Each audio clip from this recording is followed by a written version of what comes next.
Olá, jovens! Tudo bem? Esse é o Enem 2007. A gente vai resolver essa prova, são 19 questões. Vou tentar ser bem direta para a gente ganhar um tempinho. Questão número 1 fala de uma campanha publicitária. Diz aqui: nem sempre é o criminoso que vai parar atrás das grades. Essa campanha publicitária relaciona-se diretamente com a seguinte afirmativa: está correta, pois diz que o comércio ilícito da fauna silvestre, atividade de grande impacto, é uma ameaça para a biodiversidade nacional, com certeza. A B está errada porque fala que a manutenção do mico-leão dourado em jaula é a medida que garante a preservação dele. Aff. O Brasil, o primeiro país a eliminar o tráfico do mico-leão dourado. Nem termina de ler. O aumento da biodiversidade em outros países depende do comércio ilegal. Oi? Ou ainda, o tráfico de animais silvestres é benéfico para a preservação das espécies. Totalmente erradas, então a resposta certa é a letra A. Na questão 2, nós temos uma tabela que fala de alguns dados no Brasil de mães que em 2005 amamentavam seus filhos. Então, nós temos dados até o 4º mês e dados do 9º mês a 1 ano da criança. De cara, quando a gente olha nessa tabela, o norte tem mais mães que amamentam seus filhos nesse primeiro período, seguido pelo centro-oeste. Mas nesse segundo período, o norte continua ganhando, aqui dá uma diferença até maior do que o centro-oeste. Então, quando o exercício pergunta pra gente, das crianças brasileiras, quais estavam mais protegidas de doenças porque recebem anticorpos da mãe? E aí até eu fiz uma anotação aqui, que os anticorpos passados pelo leite, os principais são da classe IgA, tá? Os outros passam também, mas os principais são IgA secretores. Então, obviamente, de cara olhando para a tabela, a região norte teve crianças com mais defesa imunitária, tá bom? Resposta letra A. A questão 3 fala assim: se a exploração descontrolada e predatória verificada atualmente continuar por mais alguns anos, pode antecipar a extinção do mogno. Essa maneira já desapareceu de extensas áreas como Pará, Mato Grosso, Rondônia, e há indícios de que a diversidade e o número de espécies de indivíduos existentes podem não ser suficientes para garantir a sobrevivência da espécie a longo prazo. E aí, com relação ao problema descrito, é correto afirmar que a baixa adaptação do mogno ao ambiente amazônico é a causa da sua extinção? Não. Olha a área que ele está presente, não é a sua baixa adaptação. B. A extração predatória do mogno pode reduzir o número de indivíduos dessa espécie e prejudicar sua diversidade genética? Perfeito, é o que ele trouxe pra gente na consigna. C. As causas naturais decorrentes das mudanças climáticas globais contribuem mais para a extinção do mogno que a interferência humana? Não, ele está falando da exploração descontrolada e predatória. D. A redução do número de árvores do mogno ocorre na mesma medida em que aumenta a diversidade biológica? Oi? Claro que não. E o desinteresse do mercado madeireiro internacional pelo mogno contribui, nem termina de ler. Desinteresse, se houvesse desinteresse, não ia ter essa exploração descontrolada, então a 3 é a letra B. Já na questão 4, nós temos aqui: ao beber uma solução de glicose, um corta-cana, ele ingere uma substância. A está certa, que ao ser degradada pelo organismo, produz energia que pode ser usada para movimentar o corpo, através da respiração celular e produção, então, de ATP. Perfeito. A glicose não é inflamável, B está errada. A glicose eleva a taxa de açúcar no sangue armazenada na célula? Ok, mas a glicose não restabelece o teor de oxigênio no organismo. A glicose é solúvel em água e a glicose não tem sabor adocicado e bem menos é utilizada na respiração celular, fornecendo gás carbônico para manter estável a taxa desse gás no ambiente. Ou seja, depois da respiração celular, tem liberação do gás carbônico, mas essa liberação do gás carbônico não mantém estável a taxa de carbono na atmosfera. E é por isso que a gente ficou com aquela alternativa. Já na questão 5, fala sobre a energia armazenada na cana-de-açúcar. Traz esse desenho para a gente, no qual nós temos aqui, da cana, é retirada o caldo de cana, que alimenta o homem diretamente, a rapadura, que vai para o homem diretamente, e o açúcar refinado, que também serve como alimento direto. E na última opção, tem a cana sendo utilizado como biocombustível, então produz etanol. Esse etanol ele é utilizado no transporte, nas indústrias, e aí leva até o homem os alimentos industrializados. Então vejam que tudo fala de alimentação proveniente da cana, mas aqui nós temos uma alimentação direta e aqui uma alimentação indireta, tá? Então, A partir dessas informações, a alternativa 1 envolve maior diversidade de atividades econômicas. Lógico que não, com certeza a atividade 4, maior diversidade. 2 é a que provoca maior emissão de gás carbônico. Se produzir rapadura, vai emitir mais gás carbônico que o processo 4? As alternativas 3 e 4 são as que requerem menor conhecimento tecnológico. Não, para você fazer um açúcar refinado, você tem que ter todo um aparato industrial também, bem diferente da rapadura e do caldo de cana. D, todas as alternativas requerem trabalho humano para obtenção de energia certinha. E na letra E fala que todas as alternativas ilustram o consumo direto. Tá errada também, então assim que é a letra B. Na questão 6 fala sobre a Aedes aegypti e reservatórios onde esse mosquito ele pode ser encontrado.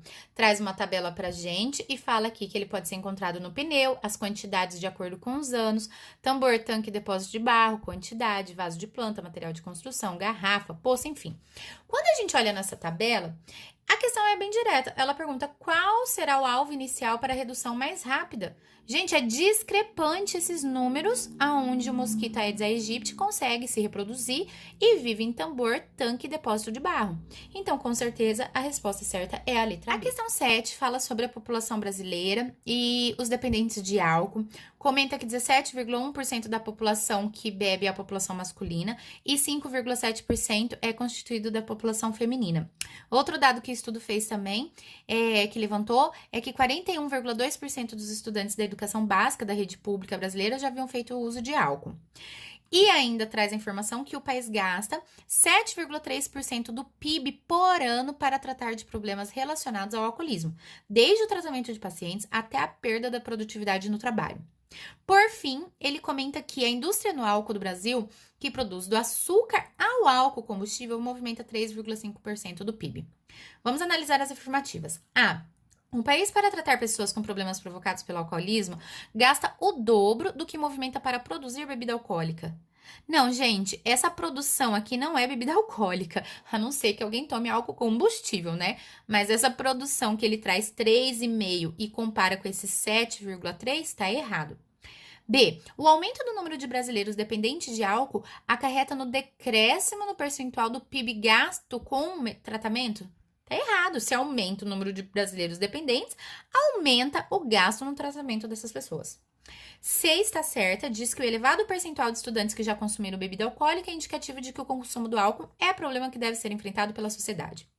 A D está errada porque diz que as mulheres representam metade da população brasileira dependente de álcool. Não! 5,7 contra 17,1 não dá metade da população dependente.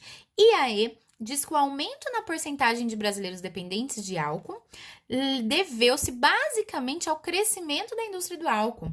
Primeiro que isso não foi tratado no texto. Segundo que não é porque eu tenho 1.001 indústrias de álcool que eu vou levar ao aumento de dependentes. Normalmente é o contrário, né? Quanto mais dependentes, mais indústrias surgem para atender essa demanda, tá? Então, a gente fica com a resposta certa, letra C. A questão 8 fala sobre temperaturas de inverno na Península Antártica que estão subindo quase 6 graus. E aí diz que o aquecimento tem aumentado a precipitação de neve. A gente acha que é o contrário, né? Tipo, maior aquecimento, menos neve. Não, e aí ele explica por quê. Porque o gelo marinho, que forma um manto impermeável sobre o oceano, ele está derretendo. Quando derrete, a gente tem maior umidade, tem maior evaporação. E essa umidade precipita em forma de neve, tá? E uma das consequências que isso acontece é que certa espécie de pinguins precisa de solos nus para construir seus ninhos de pedregulhos. Então, eles não podem ter solo cheio de neve. Eles precisam do solo por ali para produzir os seus ninhos. Se tiver com neve, eles vão produzir o ninho igual, só que a neve vai derreter, os ovos vão se encharcar e eles vão gorar, tá? Nesse sentido, as 3 afirmativas estão corretas. O aumento da temperatura global interfere no ciclo da água, com certeza. O aquecimento global pode interferir no ciclo de vida de espécies típicas de região de clima polar, com certeza. E a existência de água em estado sólido, ela constitui fator crucial para a manutenção da vida em alguns biomas. Perfeito também. Questão 9 fala sobre os índices de infecção por leishmaniose tegumentária americana no Brasil em 85 para 99. Para responder essa questão, a gente precisava saber onde estão os estados brasileiros, tá, gente? E depois fazer as análises de acordo com o que o exercício nos deu. Vejam só, a partir da leitura dos mapas, conclui-se que, tá certa, O índice de infecção por leishmaniose em Minas Gerais elevou-se muito neste período. Acha Minas Gerais, veja que estava baixo, e aí compara Minas Gerais que agora está alto. Então, estava baixo, agora está alto. Certinho. O estado de Mato Grosso apresentou diminuição. Mato Grosso, mesma coisa. A expansão geográfica de Leishmania ocorreu no sentido norte-sul. Não, ela aconteceu neste sentido, tá? Oeste-leste. O índice de infecção por Leishmania no Maranhão diminuiu. Maranhão. Tá tudo a mesma coisa, tá vendo? E aí fala que houve um aumento de infecção por Leishmania no Rio Grande do Sul. Não, Leishmania era baixo no Rio Grande do Sul, mas depois, em 99, os casos não foram mais registrados. Então, aqui eles se livraram da Leishmania. Então, não aumentou. E a resposta certa é só a letra A. Questão 10 também fala de aquecimento global, fala que no Ártico, né, o derretimento das calotas polares aumenta a distância em que os ursos polares precisam nadar para encontrar alimentos. E aí eles têm que nadar muito e eles acabam morrendo afogados por cansaço. Nesse sentido, essa situação, ela enfoca o problema da interrupção da cadeia alimentar? Gente, se ele tivesse falado de alguma presa que morreu, que não aguenta, tá? Aí tudo bem, mas ele não tá colocando algo que tá acontecendo com alguma presa ou predador de uma cadeia alimentar, tá? Então, por isso que essa questão tá errada. A B tá certa que fala alerta para prejuízos que o aquecimento global pode acarretar à biodiversidade no Ártico. Ok, com certeza. A C diz que a alternativa, ela ressalta que o aumento da temperatura decorrente das mudanças climáticas permite o surgimento de novas espécies. Oi? Tá falando que os ursos estão morrendo? Tá doido? D. Mostra a importância das características das zonas frias para a manutenção de outros biomas na Terra. Gente, isso aqui acontece? Sim. Essa zona fria é importante? É, mas é isso que está sendo tratado na consigna? Não. O Enem faz muito isso, tá? Presta atenção. Ele traz uma alternativa pra gente que tá certo, isso aqui não está errado. Mas é o que ele pediu? Não, não é o que o exercício pediu e tá falando pra gente na consigna.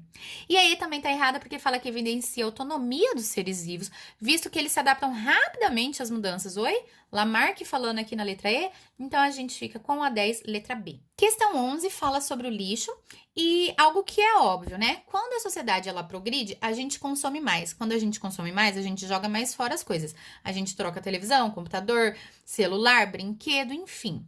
Esse lixo, ele contém mais mercúrio, mais chumbo, mais alumínio, mais bário. Ele deteriora e vaza, ele infiltra-se no solo, pode atingir lençóis freáticos e rios próximos. A respeito da produção de lixo e de sua relação com o ambiente, é correto afirmar que as substâncias químicas encontradas no lixo levam frequentemente ao aumento da diversidade de espécies? Oi? Não, tá errada. B. O tipo e a quantidade de lixo produzidos pela sociedade independem de políticas de educação que proponham mudanças no padrão de consumo? Gente, esse é o nosso sonho, né? Uma das coisas que tem que acontecer, a gente mudar o padrão de consumo. C. A produção de lixo é inversamente proporcional ao nível de desenvolvimento econômico das sociedades? Claro que não, é diretamente proporcional. Quanto mais dinheiro, mais recurso, mais eu vou comprar e mais eu vou jogar fora. E letra E fala que o desenvolvimento tecnológico tem elevada criação de produtos descartáveis, o que evita a geração de lixos e resíduos químicos. Quem dera, seria um sonho? Portanto, a 11, a alternativa certa é a letra B. A questão 12 também fala de aquecimento global e de 5 fatores que influenciaram a temperatura média global de 1900 a 1990. Os 5 fatores são gases estufa, atividade solar, ozônio, atividade vulcânica e aerosóis. Aqui a gente tem em linhas cada um destes fatores e a questão pede pra gente de 1960 a 1990 contribuíram de forma efetiva e positiva para aumentar a temperatura. Então, mais uma vez, vai lá, risca esse gráfico para você encaixar aqui e ver quem está contribuindo de forma positiva, uma vez que aqui é o zero. Então, eu preciso analisar quem está ali em cima. Quem está acima de zero? 2 e 3. 1, 2 e 3. Gases estufa, atividade solar e ozônio. Elimina aerossóis e elimina atividade vulcânica, tá? Elimina, só resta a letra I. Só coloquei aqui para lembrar que os aerossóis, tá? Eles contêm CFC. E o CFC, ele foi detectado na década de 70, mas ele foi proibido em 1988. Então, por isso que o uso dele veio decaindo cada vez mais. Aqui a gente tem um texto para as próximas duas questões, uma tabelinha falando sobre a pele, radiação solar e protetor solar, que é o FPS recomendado para cada tipo de pele. Então, por exemplo, peles extremamente sensíveis, que são brancas, quando a pessoa tem olhos e cabelos claros, ela precisa de uma proteção muito alta, um FPS acima de 20. O exercício ainda contextualiza que esse FPS, ele indica o quê? Quantas vezes o tempo de exposição ao sol, sem o risco de vermelhidão, pode ser aumentado com o uso de protetor solar, tá?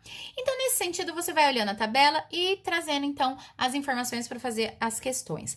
Na 13, a gente tem um dado aqui que fala, uma família de europeus, eles escolheram as praias do Nordeste, aí eles têm um garoto de 4 anos de idade que se recupera de uma icterícia e um bebê de 1 ano de idade, ambos loiros de olhos azuis, ou seja, ambos com a pele extremamente sensíveis. Os pais concordam que os meninos devem usar chapéu, entretanto divergem ao uso do filtro solar. Na opinião do pai, o bebê deve usar filtro e o seu irmão não deve usar filtro algum, porque ele precisa tomar sol para se fortalecer. A opinião do pai é correta ou é incorreta? A opinião do pai é incorreta. Por quê? O uso do filtro solar com eficiência moderada, ele evita queimaduras na pele? Gente, eu sou branquela, eu sou desse nível aqui de proteção recomendada muito alta. Por mais que eu passe protetor solar, se eu ficar lá no sol de meio-dia às 3, eu vou me queimar. Então, o uso de protetor, ele não evita queimaduras na pele, principalmente dependendo do horário, da quantidade, se você vai tomar banho de mar, entre outros fatores, tá? A E tá certa, porque a opinião do pai é incorreta, pois é recomendado que pessoas com olhos e cabelos claros usem filtro solar com FPS maior ou igual a 20. Na 14, diz assim: as informações anteriores permitem afirmar que as pessoas de pele muito sensíveis, ao usarem filtro solar, estarão isentas do risco de queimadura. Mesma coisa que eu acabei de falar para vocês, tá? Mesmo usando protetor solar, eu não estou isenta de queimaduras. A B está certa, pois diz assim: o uso de filtro solar é recomendado para todos os tipos de pele expostas à radiação solar, ok? A C está errada, pois diz que as pessoas de pele sensível devem expor-se 6 minutos ao sol antes de aplicarem o filtro solar. Não, gente, a informação fala pra gente que essas pessoas elas aguentam mais 6 vezes com protetor. Então, você olha aqui, né, o que o exercício fala, de 6 a 12 vezes ela vai aguentar mais o sol quando ela usar o protetor. Agora, só guarda essa informação aqui, que a pele sensível, ela corresponde à pele morena ou amarela, pra gente ver na outra página. Aqui ele fala, ó, pessoas de pele amarela, usando ou não filtro solar, devem expor-se ao sol por menos tempo que pessoas de pele morena. Não, é a mesma classificação, mesmo tempo, com a mesma quantidade de protetor solar e filtro. Aliás, o fator protetor solar, o FPS, tá? Letra E. O período recomendado para que pessoas de pele negra se exponham ao sol é de 2 a 6 horas diárias. Nossa senhora, gente, não. O que acontece é que a pessoa de pele negra, ela tem uma sensibilidade menor. Então, ela precisa de um filtro protetor solar bem menor. Ela pode usar um filtro protetor solar de 2 a 6, que ela estará protegida porque a sua pele tem menos sensibilidade, tá bom? A questão 15 fala assim: um poeta habitante da cidade de Poços de Caldas, Minas Gerais, assim externou o que estava acontecendo em sua cidade. Hoje, o Planalto de Poços de Caldas não serve mais. O minério acabou, só mancha, núcleo mais. Mas estão tapando os buracos, trazendo para cá a torta 2. Aquele lixo do vizinho que você não gostaria de ver jogado no quintal da sua casa. Sentimentos mil, do povo, do poeta e do Brasil. Pessoal, presta atenção nas referências de texto. Tem muita gente que não lê isso aqui. E isso aqui é a chave para nossa resposta, para você entender e ficar com menos dúvida, tá? Ele diz que torta 2 é o lixo radioativo de aspecto pastoso. Então, aqui é um texto que fala sobre radioatividade e lixo nuclear. Ou seja, a indignação do poeta é por causa da extinção do minério? Não. Porque o governo brasileiro resolveu receber lixo tóxico oriundo de outros países? Não. Porque a atitude de moradores é errada, pois sempre tem um deles que joga lixo no quintal do vizinho. Oi? Não é isso que ele tá falando. Ele tá falando das chamadas operações tapa-buracos, que arruma o asfalto? Também não. Ele está falando sobre os problemas ambientais que podem ser causados quando se escolhe um local para enterrar ou depositar lixo tóxico. Por quê? A gente tem que enterrar em piscinas subterrâneas, aí você coloca dentro de tambores e fica ali. Aí você cobre o buraco, tapa o buraco. Mas e o risco disso aqui explodir, de vazar, de contaminar toda a população próxima a esses terminais onde eles são eliminados, tá? Então, essa era a questão. Questão 16, bem fácil. É para a gente ordenar exemplos de fenômenos biológicos do mais lento para o mais rápido. São 3 eventos: germinação de uma semente, fossilização de uma samambaia ou crescimento de uma árvore. Do mais lento para o mais rápido. Germinação de semente não é mais lenta do que fossilização e nem o crescimento de uma árvore. Então, tem que começar com a fossilização, depois o crescimento de uma árvore e depois a germinação de uma semente. Resposta certa, B. A 17 também tá bem direta, bem de boa, porque fala assim: eu quero um processo evolutivo comum a plantas e animais vertebrados, considerando todos os saberes, todas as teorias que a gente sabe sobre evolução. Nesse sentido, plantas e animais, o movimento de indivíduos ou de material genético reduz a diversidade de genes? Não. Enquanto eu tenho fluxo gênico, eu tenho aumento da diversidade de genes. A B está certa, sobrevivência de indivíduos portadores de determinadas características genéticas em ambientes específicos. Né? Tanto para plantas quanto animais, eles sobrevivem no ambiente que eles nasceram aptos, ou seja, seleção natural. A C diz assim: aparecimento por geração espontânea de novos indivíduos. Oi, tô falando agora de Aristóteles, Van Helmont. D, aquisição de características genéticas transmitidas aos descendentes em respostas a mudanças ambientais. Lamarck total. E a E fala que a recombinação de genes durante a fase de esporulação. Esporulação é uma fase de reprodução assexuada. Eu não tenho recombinação de genes na reprodução assexuada. Eu gero clones. Ok? A 18 fala sobre reações químicas. Tem um errinho de digitação aqui, tá? É autorreplicação. Então, ele pede pra gente exemplos de processos relacionados a metabolismo, autorreplicação e mutação. Olha as primeiras opções que já tem que ser sobre metabolismo. Fotossíntese pode ser? Exemplo? Pode. Duplicação do RNA? Não. Excreção pode? Pode. Respiração celular pode? Pode. E fotossíntese pode. Ok. Autorreplicação. Alterações na sequência de bases nitrogenadas? Não, isso aqui é definição de mutação. Tá errado, já elimina também. Respiração celular é exemplo de metabolismo, não é exemplo de autorreplicação, já elimina. Duplicação do DNA? Tá certo, é exemplo de autorreplicação. E um exemplo ou uma definição de mutação: alteração nas sequências de bases nitrogenadas ou excreção de compostos nitrogenados. Tá errado excreção, que excreção também é metabolismo. A resposta certa é a letra D. E para finalizar, essa questão linda sobre as fontes de produção de energia e a diminuição dos gases causadores do aquecimento global, qual dessas fontes nós deveríamos selecionar? O óleo diesel, a gasolina, o carvão mineral, o gás natural ou o vento? Então, assim, com essa questão maravigold, resposta certa, com certeza o vento, pois os outros são derivados ou são diretamente combustíveis fósseis, nós terminamos a correção de mais uma prova. Segue a gente no Insta, @biomaniacom. A gente tem essa apostila à venda nas plataformas digitais. Vocês podem adquirir também a versão impressa diretamente comigo por e-mail ou por direct. Seria muito legal vocês presentearem alguém com esse material ou guardarem para vocês estudarem e terem acesso quando quiser. Precisando, é só mandar mensagem. Um beijo, fica bem e até mais!